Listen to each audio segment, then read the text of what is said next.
Hi, it's Ursula from ursula-smith.com, and today I'm playing around with embossed paper. So this is heavyweight cardstock, the white heavyweight cardstock from Ranger, and I am using Distress Oxide in Uncharted Mariner, and I'm just going to run it over the top just to get some color going on the background.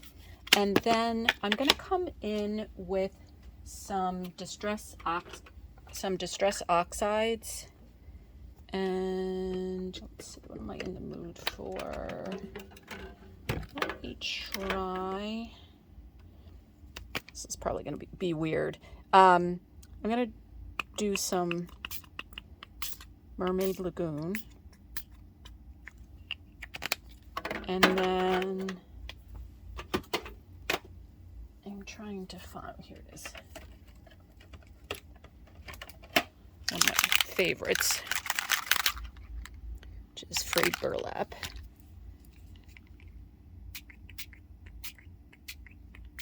And you'll notice I'm kind of directing it in different places. And then I'm going to come over the top with a regular spray stain. I'm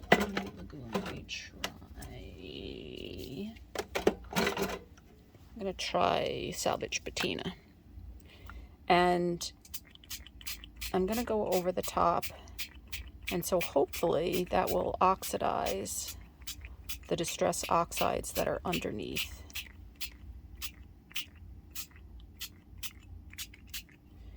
And then I'm going to let it dry. Get a little more color over here. And then I will be back when it's dry. Hi, I'm back, and here is the dried cardstock. Actually, yeah, it was heavyweight cardstock from Ranger. So this is how it dried with all the different oxide spray inks and spray stains on it. And so here's my little tidbit for today. A lot of times when you bring the wet media over it, it kind of dies down and flattens out a little bit.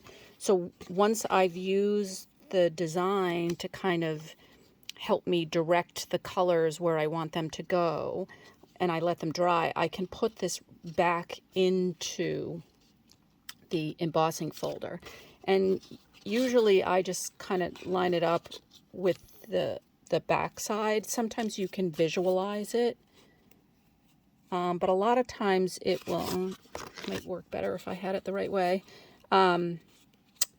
It will just kind of lock into place. So you can see the design, and you just kind of shift it back and forth, excuse me, until it literally really kind of won't move anymore. And then you know you've got it in the right place. And then you carefully close the embossing folder and run it through again. So I'm going to go off and do that, and I will be right back. So I'm back, and now you can see the design much better because the embossing has popped through again. And I could leave it this way, but a lot of times I will bring something over the top of it just to kind of knock up the highlights, either like Sizzix Luster Wax, or sometimes I'll use white paint. Especially with this design, I really kind of like the look of it. And I want to try, I did this before, but I did it over ink pad, not straight paint. And I found that it wasn't super white the way I wanted. So I'm going to try it again with nothing on it, just going straight over the oxide. And this is wet enough, it might end up reactivating. I don't know.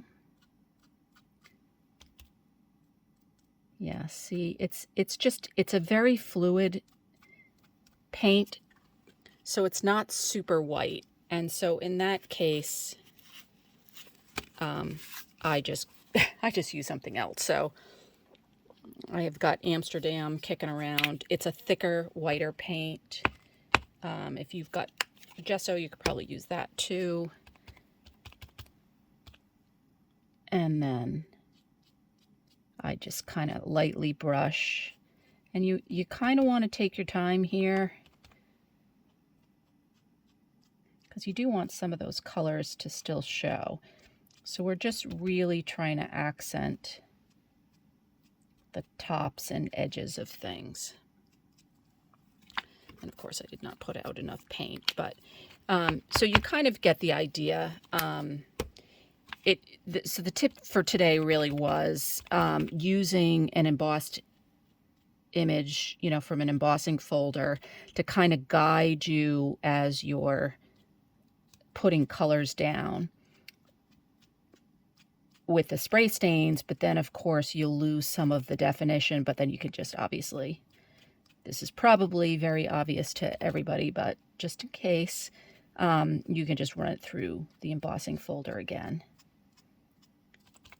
And now we're just on touch-ups. And see, I can't talk and do things that require a delicate hand at the same time. But you're kind of getting the idea. So I'm going to go off and finish that, and I'll show you the results and also a couple of other samples. And I'll be right back. Okay, I'm back. And so I wanted to show you a couple of other examples. So these it's the same technique. So embossed. Oh, this was black. Oh, that's why it was so dark. Oh, interesting. So this was just black cardstock with distress oxides on top. Sorry, I don't remember the colors. One of the blues, obviously.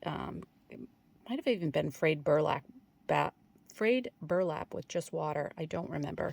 And then same thing, distress oxides and spray stains. This one, I went super heavy-handed with the white. This one a little bit less.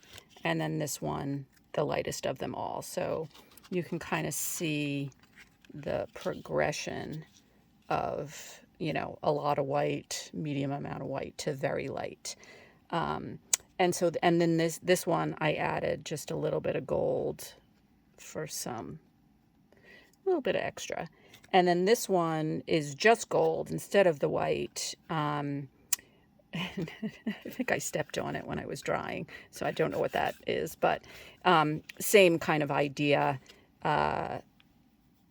This also actually was, I did the gold first and then sprayed over it with the oxide, and then went back, re-embossed, and then touched up the gold. This is the Sizzix Luster Wax Resist. So both spray stains and distress oxide will bead off of the distress luster, or the Sizzix Luster Wax. So you could either do the gold before or after. So that's kind of a nice thing. So anyway, that is the tip for today. Hope you like that idea. Thanks for joining me. See you next time. Hi, so I just wanted to show you, so this was another example of spraying the card with oxide sprays or regular sprays after embossing it, and then going back and re-embossing it. And I just highlighted with white paint. This again was on black cardstock, and I believe this was prize ribbon that I sprayed with. But I just wanted to show you quick. You know, it makes a really pretty card. You know, and then, you know, whatever words you want to put on it. So anyway, I hope you like that idea. Thanks for joining me. See you next time.